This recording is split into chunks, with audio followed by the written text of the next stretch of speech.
Question क्या है, निम्नलिखित सारणी में 35 नगरों की साक्षरता दर प्रतिशत में दर्शाई है, माध्य साक्षरता दर ज्ञात कीजिए।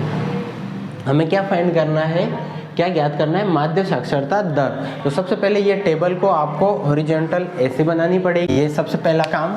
साक्षरता दर प्रतिशत में 45 से 55, 55 से 65, 65 से 75, 75 से 85 और 85 से 95, ये हमारा एक बन गया, एक कॉलम।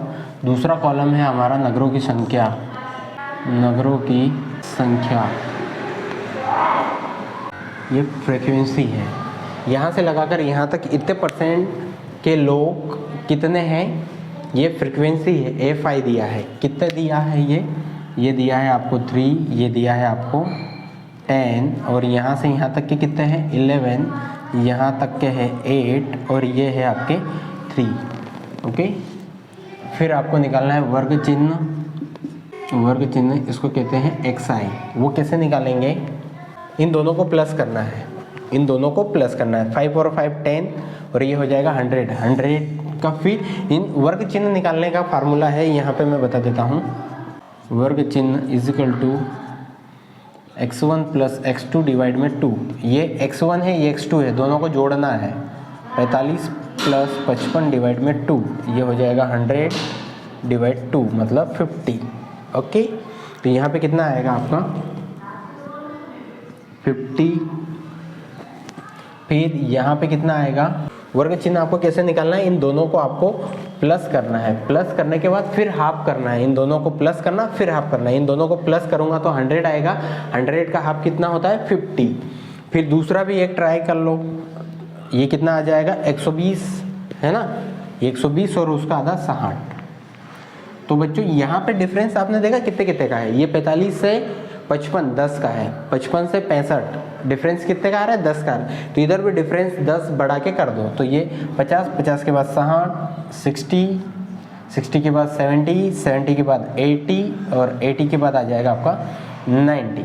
ओके, फिर नेक्स्ट कॉलम आपका बनेगा FI XI, मतलब FI वाली लाइन और XI वाली लाइन, इन दोनों का मल्टीप्लाई करना है। 50 में 3 का करेंगे, 50 में 3 का, इन दोनों का मल्टीप्लाई करना है, ठीक है ना। तो ये आ जाएगा 150, फिर इन दोनों का मल्टीप्लाई करेंगे तो 600, इन दोनों का मल्टीप्लाई करेंगे तो 770, इन दोनों का मल्टीप्लाई करेंगे तो 640, इन दोनों का करेंगे तो 270। ओके, फिर लास्ट में इनका सम भी कर लेना। ये समेशन का साइन का अर्थ होता है सभी का सम, टोटल। इधर इनका सम करना है और इधर इन फ्रीक्वेंसी का करना है। FI समेशन FI मतलब इनका समेशन कि टोटल नगर कितने हैं कि जिसमें 45 इतने परसेंट से इतने परसेंट के बीच साक्षरता है। ये वाले नगर कितने हैं जो 55 से 65 के बीच में साक्षरता है। साक्षरता मतलब एजुकेटेड लोग। तो इतने से इतने परसेंट के बीच में कितने हैं, इतने से इतने बीच के कितने नगर हैं, ये है। तो टोटल नगर कितने हैं, तो इनका सम कर लो। तो ये कितना हो जाएगा, ये पूरी लाइन का सम किया, ठीक है। इधर इनका सम कर लिया, इधर इनका सम कर लिया, ये सम करके रख लेना है। अब हमें क्या फाइंड करना है, माध्य बोला है तो अब हमें माध्य का फार्मूला लगाएंगे। इधर ये पूरी लाइन का सम करेंगे तो ये आ जाएगा। ओके, इधर इसका सम कर लिया है। हमें क्या ज्ञात करना है, साक्षरता, माध्य साक्षरता। माध्य का फार्मूला होता है x bar is equal to summation FI XI divide में समेशन FI। इनकी वैल्यू रख दो। इसका कितना है 2430 इसका है और इसका है 35। फिर इसको डिवाइड करना है। इसको डिवाइड करना भी मैं बता देता हूँ, कुछ बच्चों को प्रॉब्लम आती हो तो 3 डिजिट लेंगे, है ना। तो 9 बार में जाएगा, क्योंकि देखो 35 का 10 बार बोलेंगे तो 350 आएगा। हमें कितना चाहिए 243, तो 9 बार में आ जाएगा, ठीक है ना। तो सीधा 9 बार में करके देख लेना। ये हमने क्या किया, 35 की टेबल बना के रख ली। ऐसे ही आपको भी करना है, अगर एग्जैक्ट आंसर चाहिए तो ये टेबल बना के रख ली, फिर इसको डिवाइड करना है। तो देखो 3 डिजिट लेंगे तो कहाँ पे आ जाएगा, सीधा ये तो ज़्यादा हो गया, ये भी ज़्यादा हो गया, तो ये यहाँ पे 210 आएगा, है ना। 1 2 3 4 5 6 बार में, फिर इसको माइनस करो, 3 3 ऊपर से उतारा 0, तो कौन सा फिट होगा, ये 9 बार वाला 315। फिर इसको माइनस किया, फिर इधर दशमलव, इधर 0, कौन सा फिट होगा, 4 बार वाला, कितना बचेगा 10। फिर पॉइंट तो लगा दिया 0। अब देखो यहाँ पे पॉइंट लगाया तो 0 लिखा मैंने, ठीक है ना। एक बार पॉइंट लगाया तो 1 0 लिखा, फिर इसको सब्ट्रैक्ट किया तो यहाँ पे 10 बचा।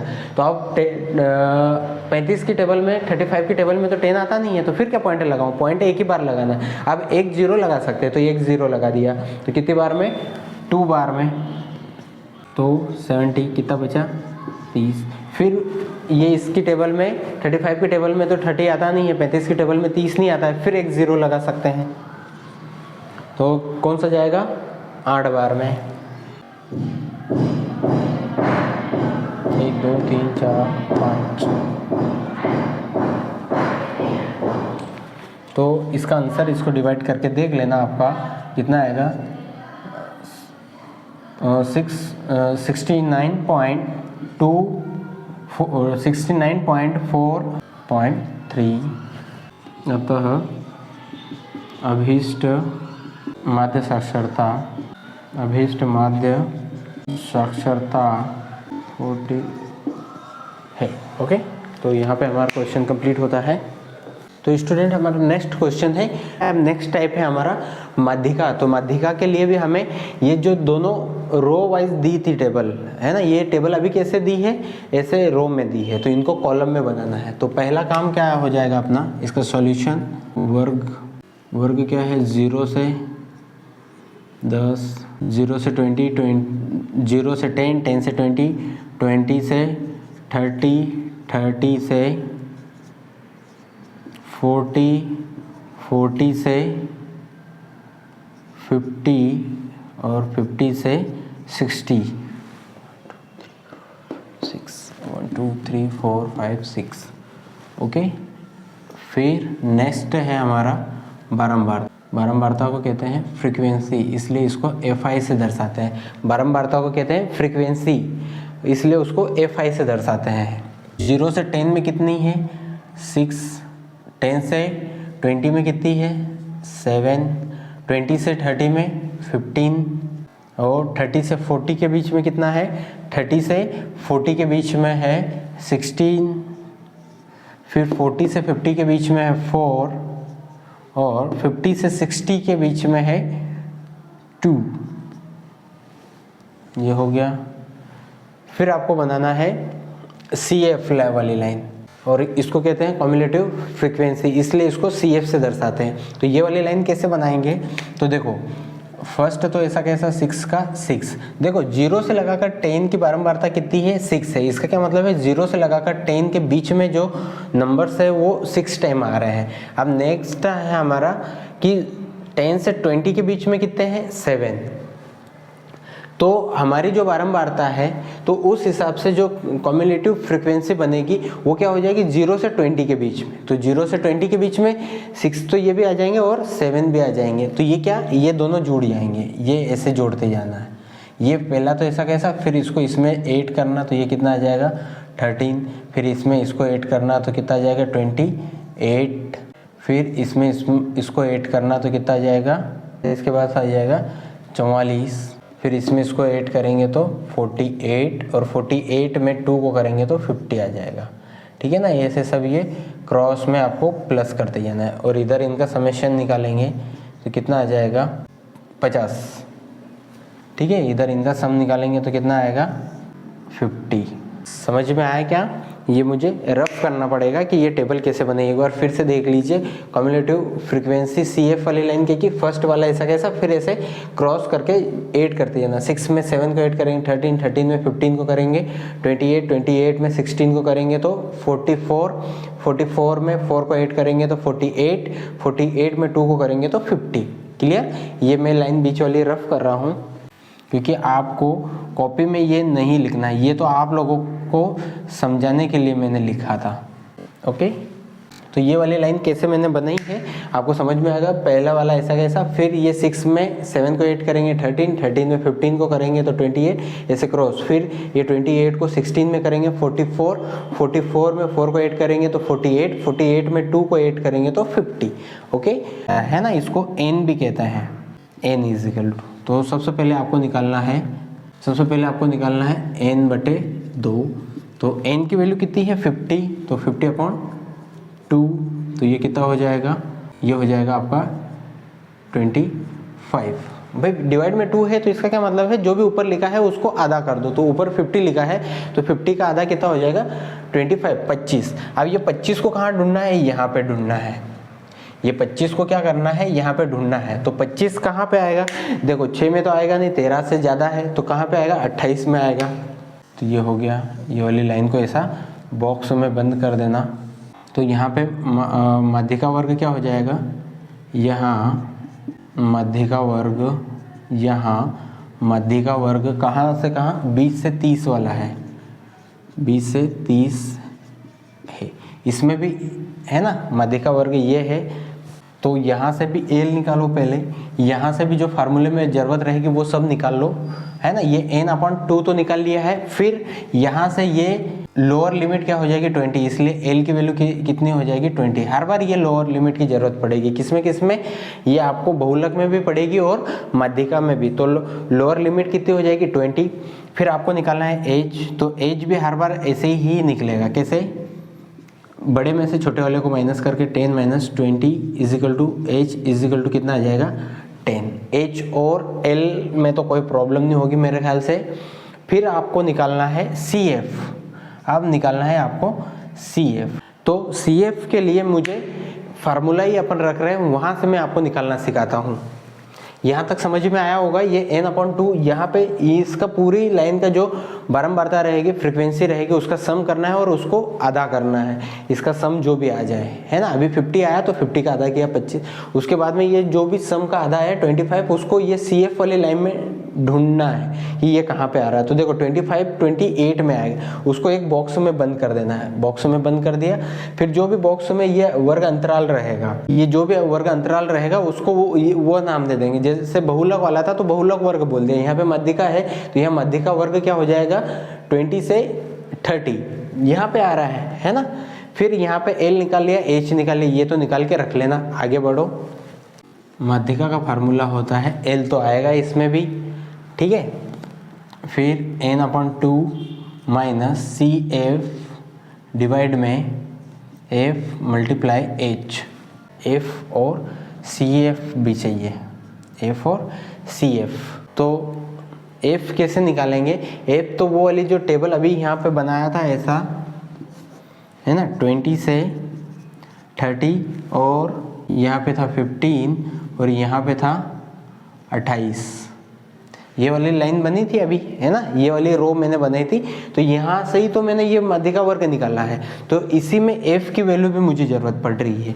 तो F कितना, F वाली लाइन में ढूंढ लेंगे तो कितना आएगा 15। F कितना आ गया 15। F में तो कोई प्रॉब्लम नहीं है। CF का देखना पड़ेगा कि CF कैसे निकालते हैं, ओके, और क्या रखते हैं। तो F तो समझ में आ गया ना, F कैसे निकालना है। F फ्रीक्वेंसी होता है। तो फ्रीक्वेंसी तो जो वो अपन ने ये ऐसा बॉक्स में बंद किया है उसमें जो फ्रीक्वेंसी आ रही है वो अपना काम कर जाएगी, बारंबारता जो आ रही है वो काम में आ जाएगी। तो 15 है, ओके। अब ये वाले फार्मूले में रखना है वैल्यू। तो L का वैल्यू कितना है 20, तो यहाँ रखेंगे 20। फिर प्लस n/2 की वैल्यू कितनी है 25, ये भी 1/2 हुई है तो यहाँ पे आ गया 25 माइनस। अब देखो यहाँ पे जो रखेंगे ना CF, तो ये CF की वैल्यू मैंने यहाँ नहीं रखी है। तो यहाँ पे CF जो रहेगा वो हमेशा ये जो n/2 है इससे कम रहेगा, इससे ज़्यादा कभी भी आ ही नहीं सकता है। समझ में आ रहा है ना। तो ये जो रखा है इससे हमेशा ये वाला कम रहेगा, तभी तो अपन सब्ट्रैक्ट करेंगे। और प्लस का बचना चाहिए, और प्लस का तभी बचेगा जब यहाँ पे छोटा नंबर लिखूंगा। तो CF अगर वो बोले बॉक्स के हिसाब से देखें तो वो तो 28 है ना। वो बॉक्स के हिसाब से अगर देखें तो वहाँ तो 28 आ रहा है, तो अपने को 28 नहीं लेना है, उसके ऊपर वाला लेना है। तो उसके ऊपर क्या है 13 है, आप लोग देख लेना। ठीक है।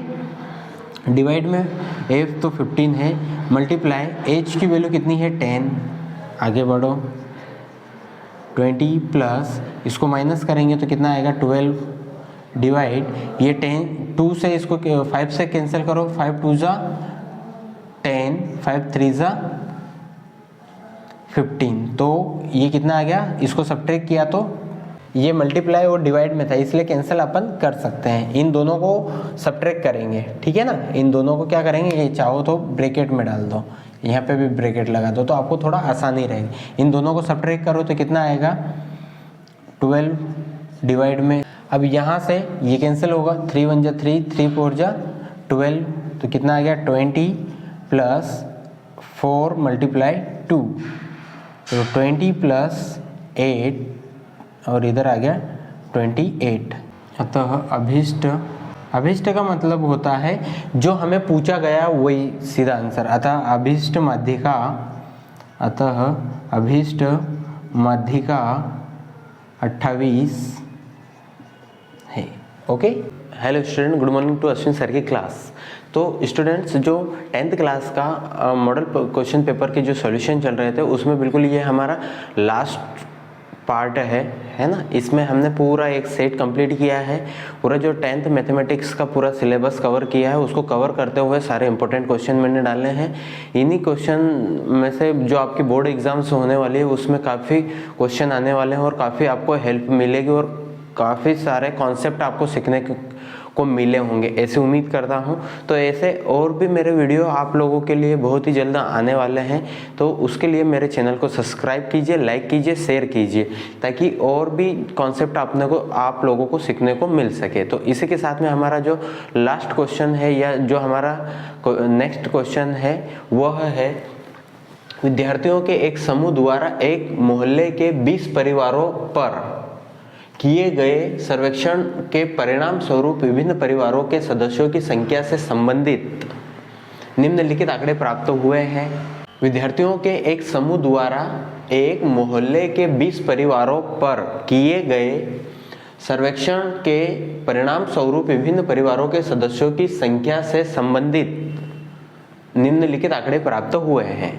ओके, परिवारों की माप 1 से लगाकर 3 तक, तो जो आंकड़े प्राप्त हुए उनकी इंफॉर्मेशन है। परिवारों की माप 1 से 3, 3 से 5, 5 से 7, 7 से 9 और 9 से 11। ऐसे कैसे परिवारों की जो संख्या है वह क्या है, 1 से 3 वाले कितने हैं, 1 से 3 वाले 7 है, 3 से 5 वाले 8 है, 5 से 7 वाले 2 है, 7 से 9 वाले 2 है, 9 से 11 वाला एक परिवार है, परिवार की संख्या। ओके, हमें क्या ज्ञात करना है, बहुलक। जो भी क्वेश्चन ये जो सांख्यिकी वाला चैप्टर है, स्टैटिस्टिक्स वाले जो क्वेश्चन है, इनमें हर क्वेश्चन में आपको मेंशन किया रहेगा, मतलब दिखाया रहेगा। क्वेश्चन को ध्यान से पढ़ना, आपको पता चल जाएगा।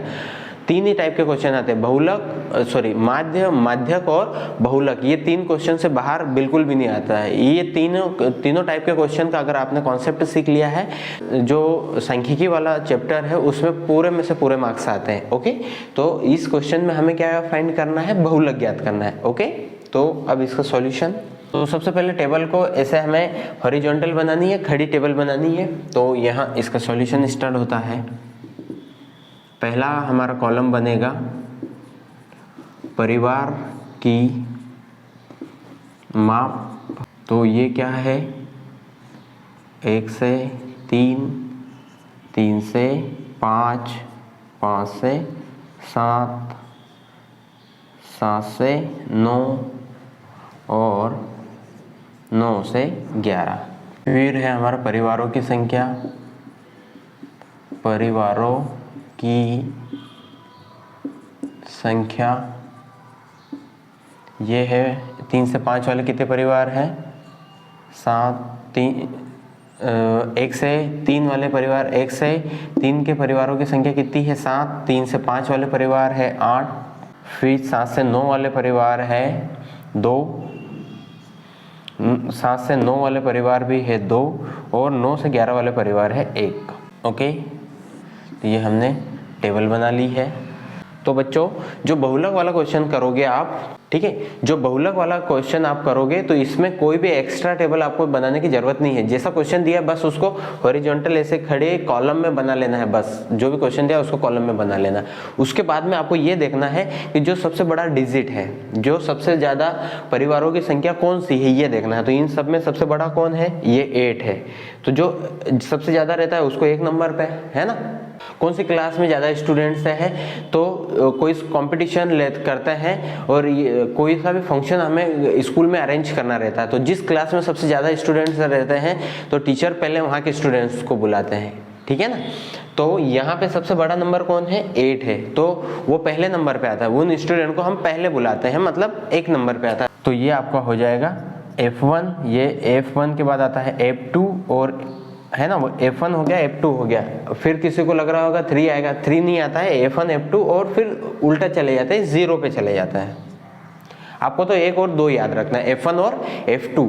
उसके बाद में ऊपर अपने को मालूम है क्योंकि 1 से पहले कौन आया होगा, 0 आया होगा, इसलिए मैंने 0 लिख दिया। क्लियर। अब जहाँ पे F1 लिखा है उसको बॉक्स में ऐसा बंद कर ले, जहाँ पे भी आपने F1 लिखा है उसको ऐसा एक बॉक्स में आपको बंद कर लेना है, ठीक है। अब यहाँ से फिर क्या आपको लिखना पड़ेगा, ये जो बॉक्स में बंद किया है तो यहाँ लिखो, यहाँ तो ये क्या है, बहुलक वर्ग है। यहाँ सबसे अधिक, यहाँ सबसे अधिक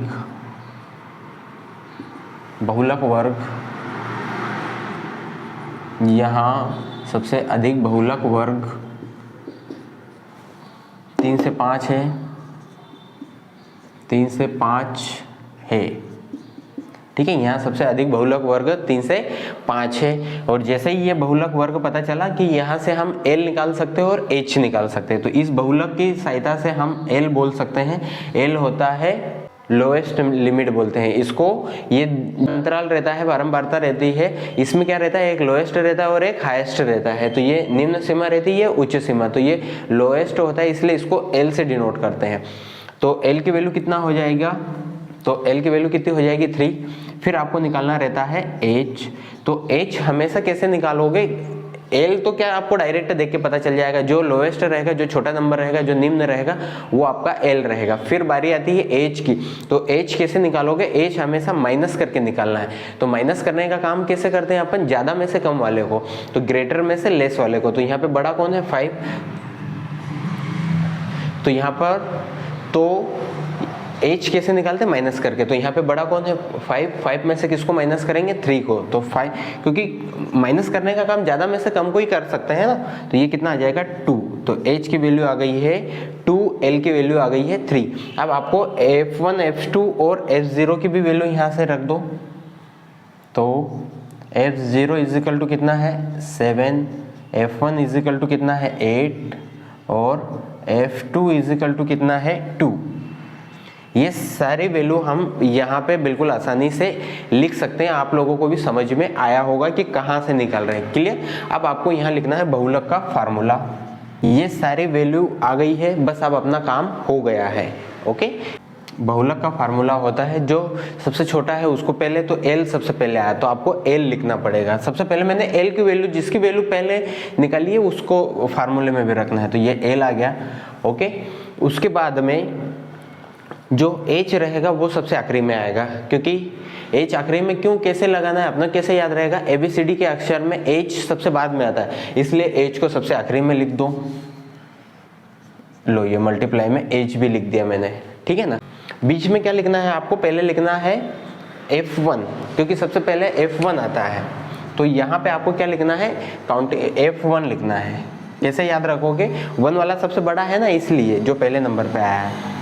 तो यहाँ पे आपको लिखना है F1 minus F0, 1 minus F, ऊपर कहाँ से आया ये कैसे याद रखोगे, F1 माइनस F0, क्योंकि F1 सबसे ज़्यादा है ना इसलिए, तो ये F1 माइनस F0। फिर कौन छूट गया, हमारे पास 3 है, F1 है, F2 है और F0 है, तो F1 और F0 आ गया, छूटा कौन है, F2, तो उसको भी लिख दो माइनस का F2। अब F1 में 2 का मल्टीप्लाई करेंगे। क्यों इसमें मल्टीप्लाई करेंगे? क्योंकि अगर ये मान लो कि 10 आ गया और इन दोनों, ये 7 आ गया और ये 5 आ गया, ये 7 आ गया और ये 5, ये वैल्यू कुछ भी आ सकती है, ये तो 7 है ही, और ये मान लो कि F2 की वैल्यू कभी आ जाती है आपकी, हाँ, ये दोनों को क्या है कि ये दोनों मिल के ज़्यादा हो रहा है, क्योंकि ये F1 की F0 की वैल्यू 7 है और ये माइनस का 2 है, तो ये दोनों ऐड हो जाएंगे क्योंकि दोनों माइनस के, तो ये माइनस का 9 हो गया और ये बेचारा क्या है 8 है, ये छोटा है वो बड़ा आ गया, तो इसको बड़ा बनाने के लिए यहाँ पे 2 का मल्टीप्लाई आपको करना पड़ेगा। ओके, नेक्स्ट स्टेप, बस इनका वैल्यू रख दो। L का वैल्यू कितना है? L की वैल्यू कितनी है 3 प्लस F1 का वैल्यू कितनी है 8 माइनस F0 की वैल्यू कितनी है 7 डिवाइड 2 मल्टीप्लाई F1 की वैल्यू है 8, 2 मल्टीप्लाई F1 की वैल्यू है 8 माइनस F0 की वैल्यू है 7 माइनस F2 की वैल्यू है 2 मल्टीप्लाई H की वैल्यू है 2। आगे बढ़ो, तो ये 3 प्लस, अब ये दोनों के साइन अलग अलग है तो इसको माइनस ही करना पड़ेगा, सब्ट्रैक्ट करना पड़ेगा। 8 में से 7 को सब्ट्रैक्ट करेंगे तो 1 आएगा, डिवाइड, ये दोनों के बीच में मल्टीप्लाई है तो इनका मल्टीप्लाई करना पड़ेगा। 16, ये दोनों के साइन एक जैसे हैं, ये दोनों के साइन एक जैसे हैं तो ये ऐड हो जाएंगे, तो 7 और 2 कितना होता है 9, और जो बड़ा रहेगा उसका साइन लगाएंगे, तो बड़ा कौन है 7, तो ये माइनस का आ जाएगा आपका 9, मल्टीप्लाई में कितना आएगा 2। ओके, फिर नेक्स्ट स्टेप में ये 3 ऐसा कैसा प्लस ये 2 और ये 1, ये दोनों आपस में मल्टीप्लाई कर सकते हैं तो इन दोनों का मल्टीप्लाई कर लो, या फिर अभी ऐसा ही लिख लो, तो ये 1 डिवाइड में 16 में से 9 को माइनस करो क्योंकि दोनों के साइन अलग अलग है, तो कितना बचेगा 7 मल्टीप्लाई 2। अब ये 2 से 7 कैंसिल नहीं हो रहा, यहाँ पे कोई ऐसे नंबर आ जाए कि जो कैंसिल हो जाए तो उसको आप लोग कैंसिल भी कर सकते हो, तो और छोटा हो जाएगा थोड़ा क्वेश्चन। ओके, तो अब ये 2 का मल्टीप्लाई 1 में करेंगे, ठीक है। अब इसको सॉल्व करो, तो ये इज इक्वल टू 3 प्लस 2 का मल्टीप्लाई 1 में करेंगे तो कितना आएगा 2 डिवाइड में तो 7 है ही, फिर 3 प्लस, अब ये 7 से इसको डिवाइड करो, है ना, ये भी मैं दिखा देता हूँ। 2 को डिवाइड करना है 7 से, तो 7 के टेबल में 2 तो आता नहीं, तो पहले 0 से डिवाइड करेंगे, तो ये 0 से किया, फिर इसको माइनस करो तो कितना रिमेनिंग बचेगा 2 बचेगा। अब 7 के टेबल में फिर 2 नहीं आता, फिर क्या 0 से, नहीं, एक ही बार 0 से करना है, तो कर दिया है। अब यहाँ पे लगाना पड़ेगा आपको पॉइंट, है ना, ये पॉइंट लगा दिया और यहाँ पे लगा लो 0, डायरेक्ट 0 पीछे नहीं लगा सकते, पॉइंट लगाना पड़ता है। अब 7 की टेबल ऐसा बोलो कि या तो 20 आई है या 20 से लेस, कितनी बार में 2 टाइम में, तो कितना आएगा 14 माइनस 6, है ना, इसको माइनस करेंगे 6। आप 7 की टेबल में फिर 6 नहीं आता है तो फिर क्या 0 से भाग लगाओ, 0 की टेबल बोलो, नहीं, पॉइंट लगा दिया है तो 0 डायरेक्ट लिख दो, तो ये 0 लिख दिया, ये कितना आएगा 8 टाइम 56, इसको माइनस करेंगे तो 4, फिर ये 7, तो यहाँ पे इसको जब मैंने डिवाइड किया ये 7 टाइम जाएगा, है ना, तो जब इसको डिवाइड किया तो पॉइंट के बाद 4 डिजिट आ गए, है ना, तो अपने को कहाँ तक रखना है, डिजिट तक, या फिर 3 डिजिट तक भी रख सकते हैं। तो ये 5 को क्या कर देंगे, ये और इधर बढ़ते जाएगा, ये 7 5 से ज़्यादा आ गया तो ये 5 को 6 कर देंगे, तो 0.86। अभी इस दोनों को 8 करेंगे, है ना, इन दोनों को क्या करना पड़ेगा, सम करना पड़ेगा, तो ये भी देख लो कैसे करते हैं। ये 3 तो अपने आप में है 0.286, तो इन दोनों को प्लस करना है। देखो अब 3 के साथ में कोई ना तो पॉइंट है ना तो डिजिट है, तो पॉइंट लगा के 0 0 लिख सकते हैं, कोई फर्क नहीं पड़ेगा, ये 3 ही रहेगा, 3.00 लिखेंगे तो कोई फर्क नहीं पड़ेगा। अब इनको ऐड कर दो, तो ये 6 का 6, ये 8, ये 2 और ये 3। या तो एक काम तो ये करना है कि ऐसा कर लो, या फिर डायरेक्ट देख लो कि इसके पास तो पॉइंट बेचारे के पास है ही नहीं, है ना, तो ये पॉइंट वाला पीछे अपने आप पहले से लगा दो, तो ये हो गया 0.286, क्योंकि ये 3 के पास है ही नहीं ना। अब ये बिना पॉइंट वालों को ऐड कर लो, ये बिना पॉइंट वाला है और ये 0 भी बिना पॉइंट वाला है, मतलब पॉइंट के बाद वाली संख्या को अलग ऐड कर लो और पॉइंट के पहले वाली, तो पॉइंट के पहले इधर 0 लिखा है और इधर क्या लिखा है 3, तो ये दोनों आपस में ऐड होंगे तो 3 आ जाएगा, या फिर ऐसा समझ लो। तो यहाँ पे यह हमारा आंसर है, अतः बहुलक 3.286 है। ये हमारा यहाँ पे क्वेश्चन कंप्लीट होता है।